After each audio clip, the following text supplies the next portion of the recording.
যুক্তরাজ্যের লেবার পার্টির এমপি এবং বাংলাদেশের সাবেক স্বৈরাচারী প্রধানমন্ত্রী শেখ হাসিনার বোন শেখ রেহানার কন্যা টিউলিপ সিদ্দিকী নতুন এক গুঞ্জনের মুখে পড়েছেন। সম্প্রতি তার নাম ব্যবসায়ী সালমান এফ রহমানের ছেলে শায়ান এফ রহমানের সঙ্গে সম্পর্কের কথিত জড়িত থাকার কারণে আলোচনায় উঠে এসেছে।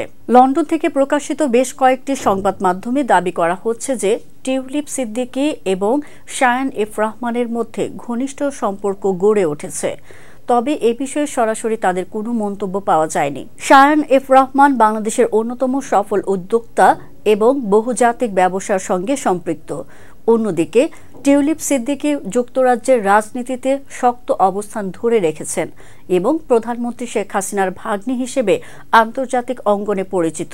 রাজনৈতিক বিশ্লেষক ডক্টর আরিফ হোসেনের মতে, রাজনীতিকদের ব্যক্তিগত জীবন নিয়ে অতি উৎসাহ প্রায়ই তাদের কাজ ও নীতি থেকে জনগণের মনোযোগ সরিয়ে দেয়। এ ধরনের আলোচনা অপ্রয়োজনীয় এবং অযাচিত। বিশ্লেষকরা মনে করছেন, এই ধরনের গুঞ্জন রাজনৈতিক পরিবেশে বিভ্রান্তি সৃষ্টি করতে পারে। তবে গুঞ্জনের সত্যতা নিয়ে বাংলাদেশ এবং যুক্তরাজ্যে তদন্ত চলছে বলে জানা গেছে। তদন্তের ফলাফলেই উন্মোচিত হবে আসল ঘটনা।